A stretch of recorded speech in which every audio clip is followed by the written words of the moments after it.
Escuché a mi esposo decirles a sus amigos: este matrimonio es una broma. Ella no está a mi nivel. No durará ni un año más. Todos se rieron. Entré sonriendo. ¿Por qué esperar? Divorciémonos hoy mismo. Me fui esa misma noche. Entonces, su mejor amigo me envió un mensaje que lo cambió todo. El sonido que hace un hombre cuando cree que nadie lo escucha es lo más verdadero que hay en él. Ahora lo sé. No lo sabía la noche en que estaba parada en mi cocina, con un vaso de té helado sudando en mi mano, escuchando a través de un tabique de 14 años mientras mi esposo les decía a 3 hombres que nuestro matrimonio era una broma. Escuché cada palabra y sonreí, no porque fuera gracioso, no porque estuviera en shock, sino porque en el momento en que Derek lo dijo, sentí que algo muy antiguo y muy silencioso se movía dentro de mí, como cuando un cimiento se agrieta antes de que el edificio se dé cuenta de que ya se está cayendo. Simplemente no se lo dije todavía. Déjenme retroceder 6 meses, porque esta historia no empieza en esa cocina. Empieza como empiezan la mayoría de las cosas catastróficas, en silencio, en un detalle tan pequeño que casi lo pasas por alto. Derek y yo nos conocimos cuando yo tenía 27 años y trabajaba como coordinadora de proyectos para una firma de ingeniería regional en Portland. Él era de esos hombres a quienes la gente describía como impresionantes antes de poder describir algo específico sobre ellos. Alto, decidido,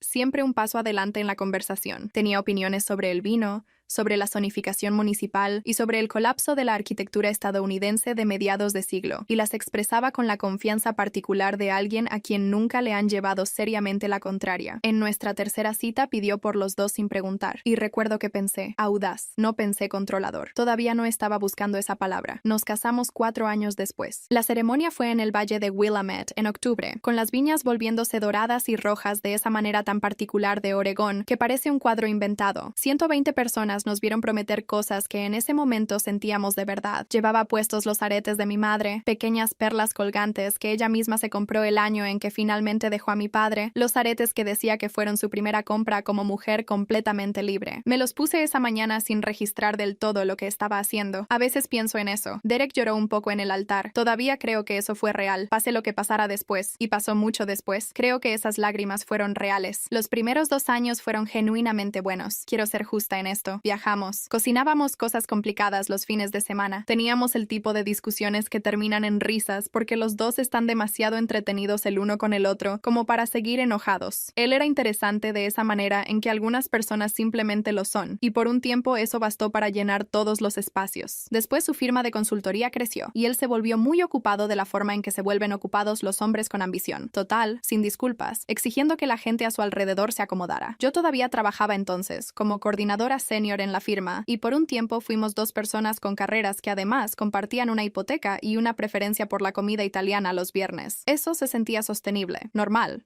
Incluso. Después compramos la casa. La casa necesitaba de todo. Cableado nuevo, plomería nueva, una cocina vaciada hasta las vigas, 2 baños reconstruidos desde el piso. Para entonces, Derek viajaba 40 semanas al año. La conversación, que fue menos una conversación y más una conclusión que Derek presentó y yo absorbí, fue más o menos así. Uno de los dos tiene que estar aquí para manejar esto, Claire. Tú eres mejor en las cosas de la casa. Simplemente tiene sentido. Yo era mejor en las cosas de la casa porque las había estado haciendo, pero dejé pasar esa distinción sin decirla en voz alta, porque en ese momento el reclamo me pareció demasiado pequeño y el proyecto de la casa me pareció temporal. No fue temporal, fue el comienzo de una geografía. Organicé a los contratistas, manejé el cronograma de la remodelación, aprendí sobre muros de carga y paneles eléctricos, mucho más de lo que jamás planeé saber. Construí el jardín desde lo que había sido una losa de concreto y arcilla compactada, trayendo tierra por metro cúbico, empezando de cero como siempre decía mi tía Ruth, que había que empezar cualquier cosa que valiera la pena. Derek volvía a una casa distinta cada 4 meses y la llamaba nuestro proyecto frente a sus amigos. Su firma de consultoría seguía creciendo.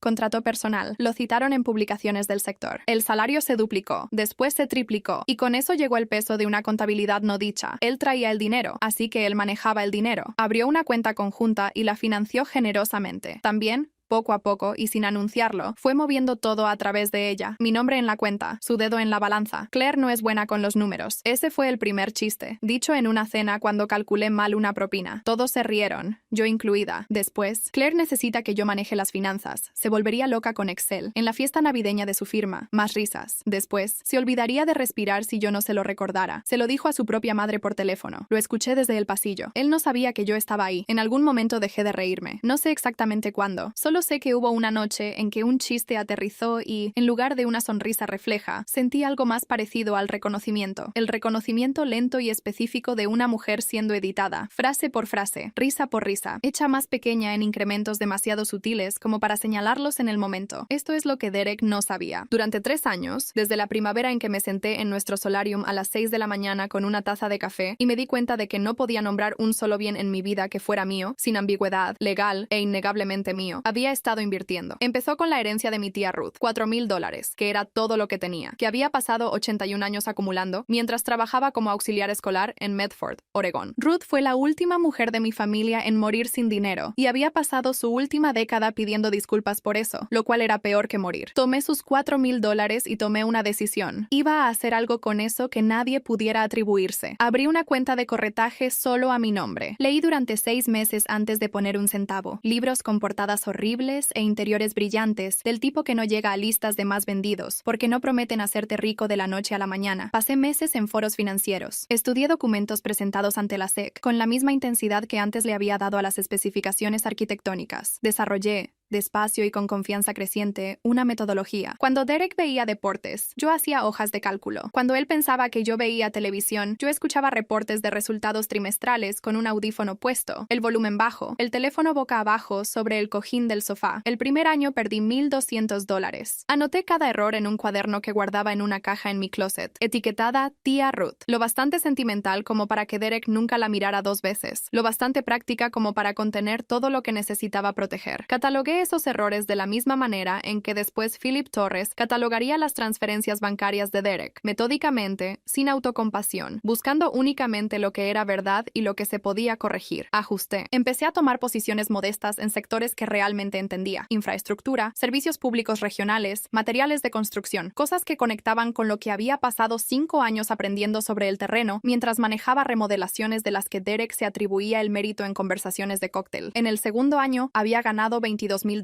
En el tercer año, encontré una posición en una pequeña biotecnológica que había estado observando durante 16 meses. Puse más de lo que jamás había puesto de una sola vez. Me quedé más tiempo del que era cómodo. Salí en el momento correcto. La noche del juego de póker, esa cuenta tenía $387,400. No le había dicho nada a Derek, no porque estuviera planeando usarlo en su contra. Quiero dejar eso claro. Lo mantuve separado porque era el único rincón de mi vida donde yo era completamente, inequívocamente competente, y necesitaba un lugar al que él no pudiera entrar a hacerlo más pequeño con un chiste, lo que no había procesado del todo hasta que Jake me mostró su teléfono, lo que no me había permitido pensar conscientemente, ni siquiera entonces, era lo del pasaporte. Mi pasaporte original había desaparecido 14 meses antes del juego de póker. Había puesto la casa de cabeza buscándolo. Derek me ayudó a buscar, muy útilmente, muy a fondo. Concluimos que debía haberse perdido durante la remodelación de la cocina. Pedí un reemplazo sin pensarlo demasiado, pero un investigador privado llamado Philip Torres lo diría después de forma muy simple, sentado frente a mí en la sala de juntas de Margaret Cho. Su pasaporte era el primer documento que él necesitaba. Si iban a declararla incompetente e internarla, su capacidad para viajar tenía que ser controlada. Me quedé pensando en eso un rato. 14 meses. Él había estado ejecutando ese plan durante 14 meses antes de que yo lo escuchara jamás a través del tabique. Los juegos de póker ocurrían 2 veces al mes. Derek, Jake, Tom y Steve. 15 años de rencores rotativos y faroles malos. Habían sido amigos desde la universidad, lo cual en el caso de Derek significaba que lo recordaban antes de que tuviera el salario y la casa, y creo que por eso necesitaba actuar para ellos de una manera distinta que para cualquier otra persona. Había estado en la cocina unos 20 minutos ese viernes por la noche. Me había servido una bebida y estaba a punto de subir cuando escuché la voz de Derek a través de la pared. Honestamente, hombre, ya me cansé de fingir. Me detuve. Ella no está a mi nivel. Una pausa. El sonido de fichas moviéndose. Nunca lo ha estado. Este matrimonio es una broma. No va a durar ni un año más. Tom hizo un sonido que le había escuchado hacer en partidos de fútbol americano. Jake se rió. Steve dijo algo que no alcancé a captar bien, y después todos se rieron juntos. Me quedé ahí parada. El hielo en mi vaso se estaba derritiendo. Vi una gota de condensación trazar una línea por el costado y caer en mi palma. Esto es lo que sentí. No rabia, no incredulidad. Algo mucho más silencioso. Un tipo específico de tristeza, muy breve, como el momento entre tropezar y golpear el suelo. Ese segundo en que sabes exactamente lo que viene y ya no queda nada más que hacer que caer limpiamente. Después pensé, está bien. Entré sonriendo. Los 4 levantaron la vista. Tom a mitad de barajar. Steve con un pretzel a medio camino de la boca. Jake mirando sus cartas. Perdón por interrumpir, dije,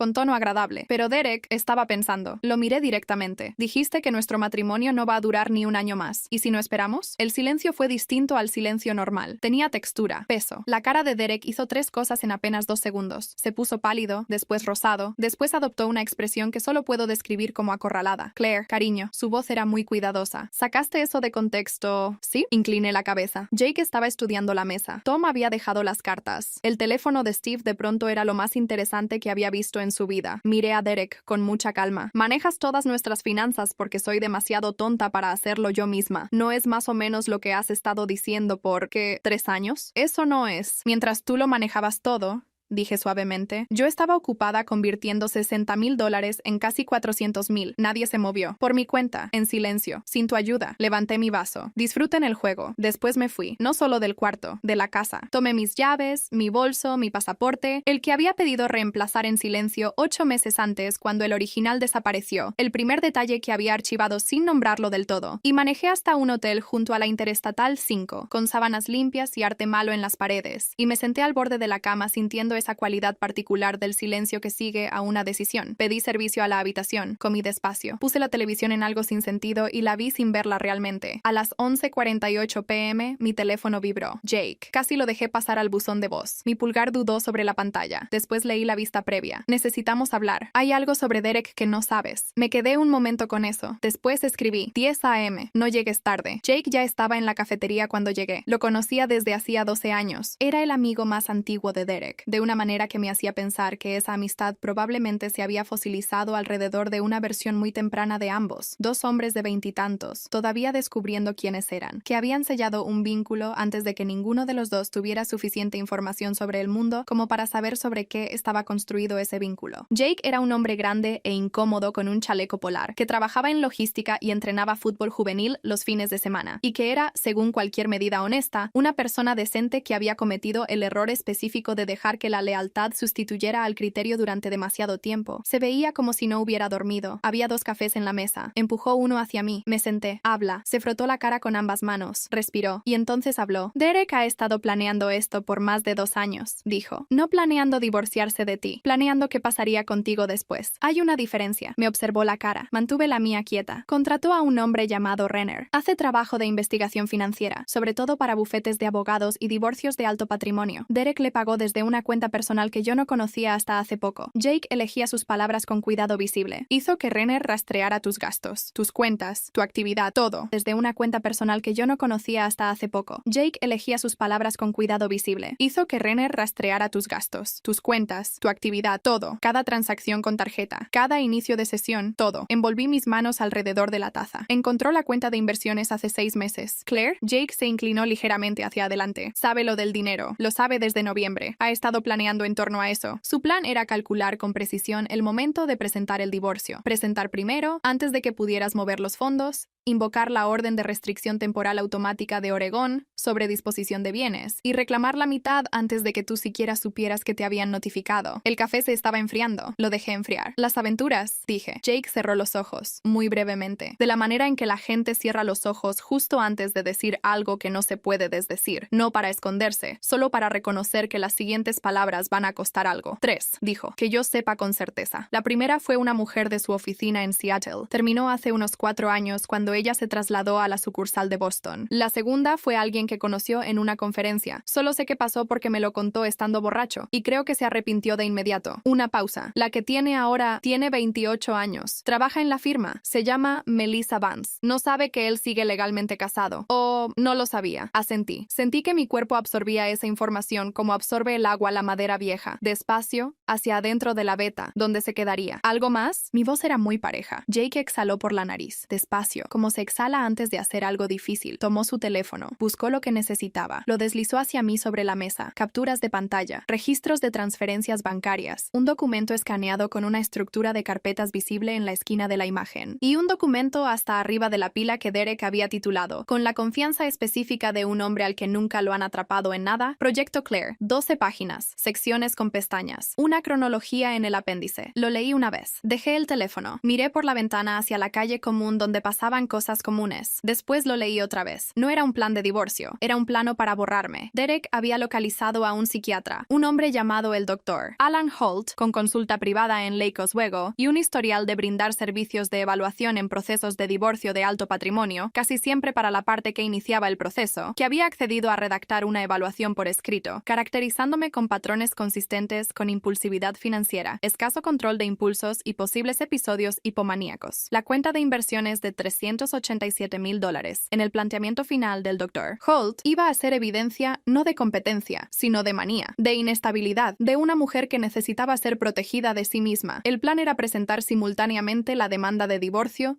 y una tutela de emergencia temporal, una maniobra legal que, de tener éxito, le daría a Derek autoridad de decisión sobre mis finanzas y mi atención médica mientras se realizaba una evaluación de competencia completa. Durante esa ventana, él se movería para vender la casa, redirigir los bienes conjuntos y liquidar lo que pudiera alcanzar antes de que algún tribunal tuviera tiempo de examinar de cerca. Había una nota al margen de la página 7, con la letra de Derek, que decía, ventana de aprox. 6 a 8 semanas. Antes de que ella tenga bases para impugnar de forma efectiva. Se había dado a sí mismo una ventana de 6 a 8 semanas para quedarse con todo. Le había puesto mi nombre. Algo se volvió muy frío dentro de mí, muy limpio, como un mecanismo engranando. Le tomé una foto a cada una de las capturas de pantalla en el teléfono de Jake. Después se lo devolví deslizándolo por la mesa. ¿Por qué me estás contando esto?, pregunté. Jake se quedó callado un largo momento. Giró su taza de café en un círculo lento sobre la mesa. Porque vi que le hizo algo parecido a otra persona, dijo finalmente. Antes que a ti. Hace mucho tiempo. No dije nada entonces.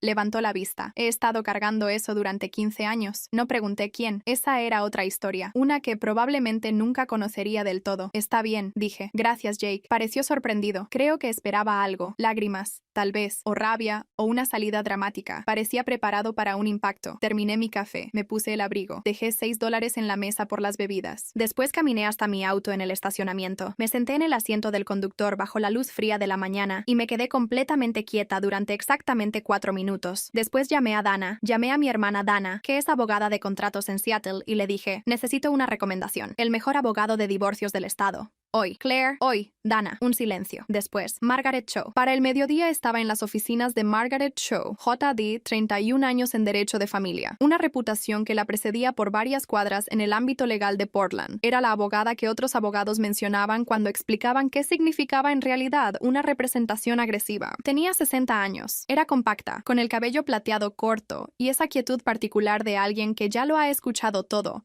y dejó de sorprenderse mucho antes de que yo naciera. Su oficina tenía libreros de piso a techo y vista a las colinas del oeste, y ninguna fotografía familiar a la vista, lo cual, sin poder explicarlo del todo, me resultó tranquilizador. Puse las capturas de pantalla de Jake sobre su escritorio. Puse mis estados de cuenta de corretaje sobre su escritorio. 3 años de historial, impresos esa misma mañana en la tienda de FedEx, cerca del hotel. Puse el pasaporte de reemplazo sobre su escritorio y le expliqué lo del original desaparecido, la cronología, lo que Philip Torres confirmaría después como la razón real. Margaret leyó todo con un rostro como piedra pulida. No interrumpió. No reaccionó ante los números. Pasó las páginas con constancia, en orden, y cuando llegó a la última página de Proyecto Claire, se quedó callada un largo rato. Después levantó la vista. Le puso título. Dijo, sí, documentó todo el plan, 12 páginas, con pestañas. Volvió a quedarse callada. El silencio particular de una abogada que acaba de ver el caso más sólido en el que trabajará ese año. El esquema de la evaluación psiquiátrica constituye un intento de fraude, específicamente, la obtención de testimonio profesional falso para facilitar la explotación financiera de un cónyuge, lo cual bajo las leyes de Oregón cae dentro de los estatutos de abuso financiero doméstico. Lo dijo como se lo diría a un jurado, con claridad, sin dramatismo, dejando que las palabras hicieran lo que hacen las palabras cuando son ciertas. El seguimiento que hizo Renner sin tu conocimiento ni consentimiento puede constituir vigilancia ilegal en un contexto doméstico. Las irregularidades financieras en la firma, que quiero que revise un contador forense, podrían implicar responsabilidad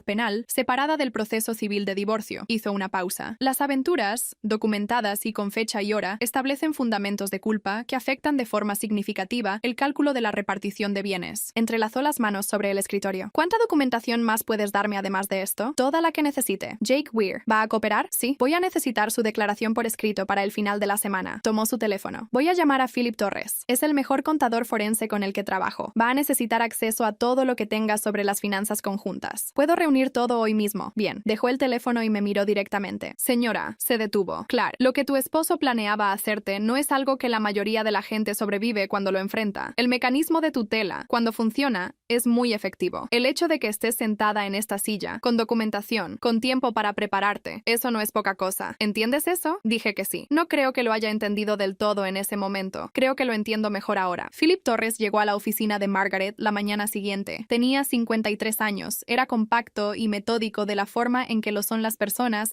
que han pasado 25 años encontrando cosas que otros escondieron. Tenía formación en contabilidad forense y había testificado como perito en 63 procesos civiles y penales. Usaba varios gafetes de distintas conferencias profesionales, con el entusiasmo de alguien que llevaba mucho tiempo en ese trabajo y todavía lo encontraba genuinamente interesante. Me cayó bien de inmediato. Revisó todo lo que tenía Margaret. Después pidió acceso directo a los registros de la cuenta conjunta, que le proporcioné a través del proceso de divulgación legal del banco. Margaret gestionó el papeleo en unos 90 minutos. También pidió las cuentas de servicios, los registros del administrador de la hipoteca y todo lo relacionado con el negocio de Derek que pasara por nuestra dirección de casa. Llamó a Margaret a las 10:47 p.m. del segundo día. Sé la hora porque Margaret me llamó de inmediato después y me dijo: Philip encontró irregularidades significativas. Necesita 2 días más. Dije que tome lo que necesite. La tercera profesional que contraté fue la doctora Vivian Marsh. Era psicóloga clínica con nombramiento académico en la OHSU, especializada en evaluación psicológica forense, con 17 años de historial ofreciendo testimonio pericial reconocido por los tribunales. La recomendó Margaret, quien había trabajado con ella en 3 casos anteriores. La doctora Marsh revisó la evaluación que había preparado el Dr. Holt, que Jake había fotografiado de los documentos de Derek, y produjo una refutación de 12 páginas en 4 días. La refutación no solo contradecía las conclusiones de Holt, documentaba en un lenguaje clínico que me pareció tan preciso como demoledor las fallas metodológicas en su evaluación, la ausencia de una entrevista clínica directa, el uso selectivo de descriptores conductuales y lo que la doctora Marsh llamó un patrón de encuadre consistente con una evaluación por encargo, más que con una valoración clínica objetiva. También incluyó una nota al final, bajo su firma, que decía: he remitido este asunto a la Junta de Examinadores de Psicólogos de Oregón para que revisen la conducta profesional del Dr. Holt. Envió la remisión el mismo día que nos envió el informe. El Dr. Holt, sabría después, había visto venir algo así. Dejó su consulta en menos de 3 semanas. El informe de Philip Torres llegó al día 11. Derek había estado pasando gastos personales por sus cuentas corporativas durante al menos 4 años. El total era de $188,000, de forma conservadora. Philip fue cuidadoso con lo que podía establecer con la documentación disponible y explícito sobre lo que requeriría citaciones judiciales para confirmarse por completo. Lo que sí pudo establecer: cargos de restaurantes en Seattle, Chicago y Denver, en fechas en las que no aparecía ninguna reunión con clientes en ningún sistema de facturación o calendario accesible mediante el proceso de descubrimiento. Cargos de hotel siguiendo un patrón de fechas que coincidía casi perfectamente con los viajes de conferencia declarados por Derek. Y 3 transferencias bancarias por un total de $41,000 a una cuenta que Philip rastreó hasta una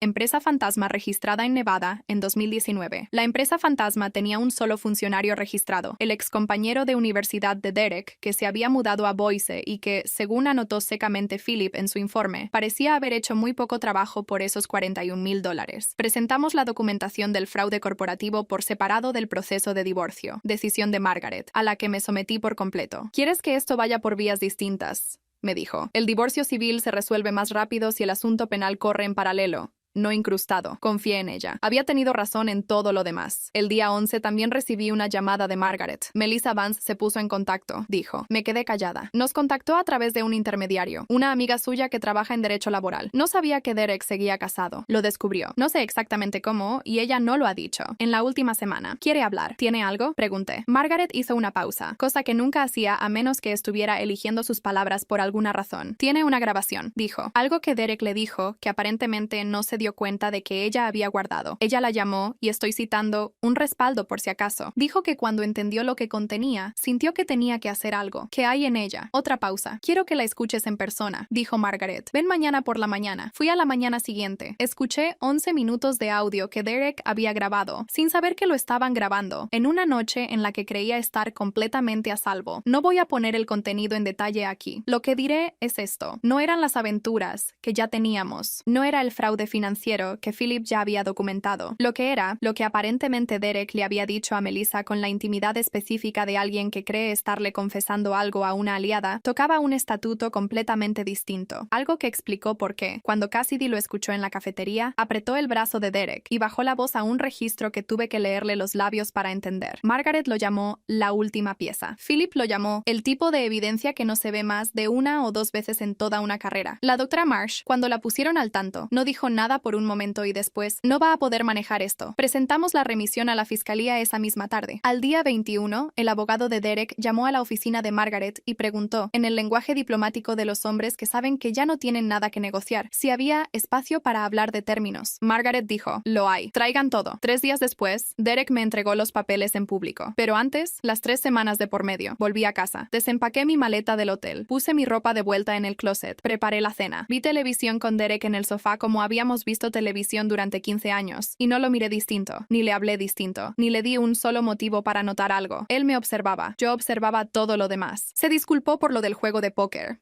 Brevemente, una sola vez, en la cocina 2 días después de que volví. Dijo que había estado estresado. Dijo que los muchachos sacaban una Se disculpó por lo del juego de póker. Brevemente, una sola vez, en la cocina 2 días después de que volví. Dijo que había estado estresado. Dijo que los muchachos sacaban una versión de él de la que no se sentía orgulloso. Dijo que las cosas entre nosotros habían estado difíciles últimamente y que quería mejorar. Dije, está bien, Derek. Me observó la cara buscando algo. No lo encontró. Preparó café y subió las escaleras. Esa noche abrí mi laptop en el solarium y le envié a Philip Torres una lista de cada cuenta conjunta, cada documento hipotecario, cada servicio a nombre de los dos, y el número de ruta de la cuenta donde Derek depositaba los reembolsos de su negocio. Philip respondió en 11 minutos. En eso estoy. Dame 72 horas. Derek bajó en algún momento y se asomó. ¿En qué estás trabajando? Solo organizando unos archivos, dije. Cosas de la herencia de la tía Ruth. Por fin poniéndolas en orden. Asintió y volvió a subir. Lo vi irse. Él creía que me estaba observando a mí. No tenía idea de que yo lo había estado observando a él durante 3 años, en la única forma que importaba, en los números, en los patrones, en eso que él creía que era su territorio y solo suyo. Él había pasado 2 años planeando. Yo llevaba 3. Las semanas de en medio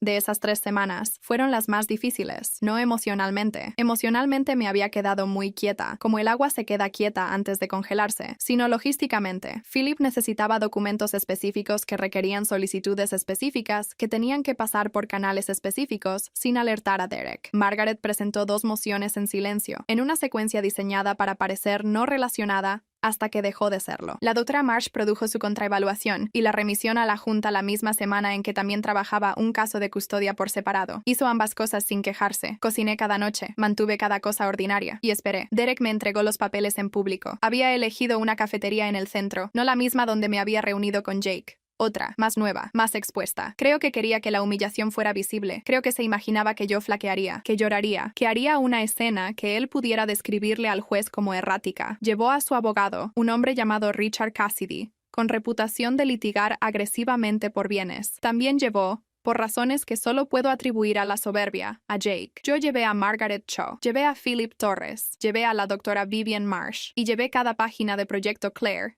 impresa, con pestañas, encuadernada en una carpeta con el nombre de Derek en la portada. Nos sentamos. Cassidy puso los papeles de divorcio frente a mí con la satisfacción de un hombre que pone sobre la mesa una mano ganadora. Deslicé la carpeta hacia él, del otro lado de la mesa. Cassidy la abrió. Leyó la primera página. Pasó a la segunda. Su mano se detuvo. Se inclinó y le susurró algo a Derek. La sonrisa de Derek, la sonrisa que traía puesta desde que entró, la sonrisa de un hombre que cree que ya ganó, no se desvaneció despacio. No se fue apagando. Colapsó. De golpe, como una estructura que ha sido socavada desde los cimientos, hasta el momento en que simplemente deja de estar ahí. ¿Cómo? Empezó. Llevaste muy buenos registros, dije. Aprecié lo minucioso que fuiste. Se puso de pie. La silla rechinó fuerte contra el piso. Todas las cabezas en la cafetería voltearon hacia nosotros. Bien. Cassidy le sujetó el brazo y lo hizo volver a sentarse, hablándole muy bajo, muy rápido. Margaret deslizó 3 documentos sobre la mesa, en secuencia. Una moción para congelar todas las cuentas conjuntas, presentada esa misma mañana. Una queja formal ante el Colegio de Abogados del Estado de Oregón sobre la evaluación psiquiátrica fraudulenta del Dr. Holt, con documentación de respaldo de la doctora Marsh, y una remisión a la Fiscalía del Condado de Multnomah sobre la manipulación de testigos enterrada en los correos de Derek, sus comunicaciones con Renner, el investigador financiero, que cruzaban varias líneas legales que los fiscales de Oregón suelen notar. Derek miró los documentos. Después me miró a mí, 15 años, y todavía no reconocía a la mujer sentada frente a él. Me había estado observando con mucho cuidado durante 6 meses. Había Había contratado a un hombre para rastrear cada uno de mis movimientos financieros. Había redactado un documento con mi nombre que detallaba, en 12 páginas, su plan para que me declararan incompetente. Y había pasado por alto lo que tenía justo enfrente todo el tiempo. Dijiste que nuestro matrimonio era una broma, dije en voz baja. No pudo hablar. Aquí está el remate. Su teléfono vibró sobre la mesa, entre los dos. Miró hacia abajo. Un mensaje de Melissa, reenviado a la oficina de Margaret 2 semanas antes, e incluido ahora, con su consentimiento por escrito y la cooperación de Philip Torres en el anexo F de nuestras contrademandas. Levantó la vista hacia mí despacio. Algo detrás de sus ojos se apagó, no de forma dramática, no como un interruptor, sino como una llama piloto, muriéndose en una casa que ya está fría. Jake, dijo. Su voz era apenas un sonido. Sonreí. Te manda saludos. Cassidy se llevó a Derek aparte. Los vi en la esquina de la cafetería. La voz de Cassidy apenas audible, incluso a 1 metro de distancia. La cara de Derek haciendo cosas para las que no tenía nombre. Margaret puso su mano brevemente sobre mi brazo. Philip Torres ya le estaba escribiendo a alguien. La doctora Marsh revisaba sus notas. Tomé mi café y me lo bebí. Fue lo primero que supo bien en 3 semanas. Esto es lo que pasó después. En el lenguaje legal seco de lo definitivo. La investigación por fraude corporativo de Derek fue abierta por la fiscalía en el segundo mes. La contabilidad forense de Philip Torres formó la columna vertebral probatoria. La firma de Derek lo puso en licencia administrativa dentro de las 72 horas de que la investigación se hiciera semipública. Para el tercer mes, 2 de sus socios corporativos habían iniciado su propia acción civil por lo de la empresa fantasma de Nevada. El Dr. Holt entregó su licencia antes que enfrentar una audiencia formal. La queja de Margaret fue tan minuciosa que la junta ni siquiera necesitó programar una. Melissa cooperó plenamente en cada proceso al que la invitaron a participar. Nunca la conocí en persona. No le deseo nada, ni bueno ni malo. Fue engañada de la misma manera que yo, por la misma persona, con los mismos métodos. El acuerdo de divorcio tardó 4 meses en finalizarse. Margaret fue eficiente y completamente implacable, de la manera en que solo pueden serlo las personas que han pasado 30 años viendo a hombres comunes tratar de borrar a mujeres comunes. Me quedé con la casa, me quedé con la cuenta de inversiones. Recibí un acuerdo que, según un correo que de alguna manera llegó a nuestros archivos, Cassidy calificó de catastrófico. Jake testificó cuando se lo pidieron. Fue breve y preciso. Vi a Derek una vez más después de la cafetería. En la firma final del acuerdo, al otro lado de una mesa en la sala de juntas de Margaret, se veía más pequeño de lo que lo recordaba. No exactamente disminuido, simplemente del tamaño correcto, el tamaño de un hombre. Y no de una idea. Me miró durante un largo momento. Le devolví la mirada. Después firmé mi nombre, limpia y completamente, en la última página del último documento. Y terminé. Eso fue hace 14 meses. Todavía vivo en la casa. El jardín que construí desde cero va en su 3er año, y los rosales a lo largo de la cerca del sur están haciendo cosas que no esperaba, floreciendo más tarde de lo debido, en colores un poco más intensos de lo que prometía el catálogo. No tengo una explicación. He dejado de buscar una. Volví a trabajar hace 6 meses. No en coordinación de proyectos. Estoy trabajando como consultora financiera independiente, un hecho que todavía a veces me hace reír sola en la cocina, de esa manera específica en que las cosas dan risa cuando además son verdad. Dana me llamó la semana pasada. Dijo con la cautela con la que dice las cosas que ha estado guardando por un tiempo: te ves diferente. Lo pensé. Creo que finalmente dejé de explicarme ante personas que no estaban escuchando. Dije. Se quedó callada. Después, bien, y lo está. La verdad, he pensado mucho en ese momento en la cocina, en lo que sentí al escuchar la voz de Derek a través de la pared, confiado y despectivo de esa manera en que son los hombres cuando creen que están solos. No creo que haya sentido valentía, creo que sentí claridad. La claridad está subestimada, no es dramática, no hace ruido, simplemente se mueve a través de ti, como agua fría, y cuando pasa, sabes exactamente qué es lo que hay que hacer a continuación. Él pensó que había estado dormida. Yo había estado observando cada uno de sus movimientos, y cuando llegó el momento, no necesité estar enojada, no necesité